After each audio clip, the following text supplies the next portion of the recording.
right, elementary, here we go. You guys have gone large group, and you've had your team, and you put your scoreboard up, and you got to do the activities and the challenges accepted inside the room. Now you're back, and it's time for you guys to really pour into and disciple these kids with the time you've got left. And you guys have your snack, walk through the questions, read 1 John 5:5, and then hopefully, Lord willing, I'll have a small whiteboard for every kid. If not, I'll make some laminated boards that will do for the time being. And so every kid will have their own chalkboard. If not, work them in teams. You'll have a chalkboard per two, and so we'll work through that. But every week, we'll basically build off of each other. And so we're in sports, we're talking about challenging activities, so you're going to have a game plan. And in most sports, before teams play, they come up with what they're going to do for the game to win. This is called a game plan. Let's see if we can make a game plan of our own. You give them, either each person or every two, a small chalkboard or whiteboard. And then and you're going to ask them to use stick figures like circles and X's and arrows, and have them map out a diagram to the best of their ability, a challenge they might be facing. And I'll send you an example. Have each kid explain their diagram with a group, then have everyone share and discuss a game plan to help you with that challenge. You might have heard before that no problem is too big or too small for God, but more than the fact that Jesus has the power to help us with our challenges. He wants to. So not can he, but he wants to.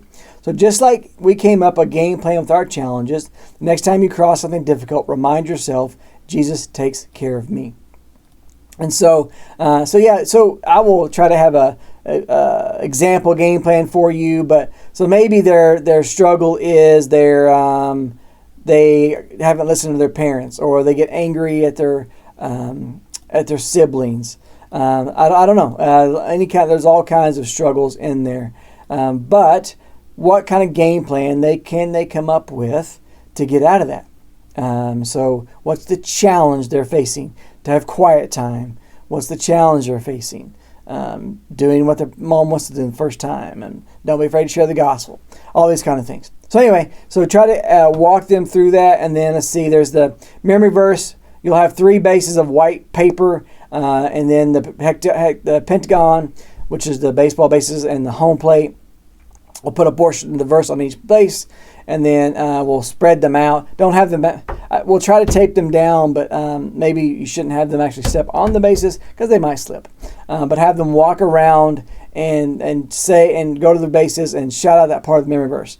And so go to first. Maybe you have one person run to first, and you see if the rest of the group can say what it is, and second and third, then home. And the next person, the same thing. Let them run the bases, but let the group say what the memory verse is as they go. And it says, who is it that overcomes the world? Only the one who believes that Jesus is the Son of God. And so, they got a couple of ways to do it. Each person do it and say the memory verse.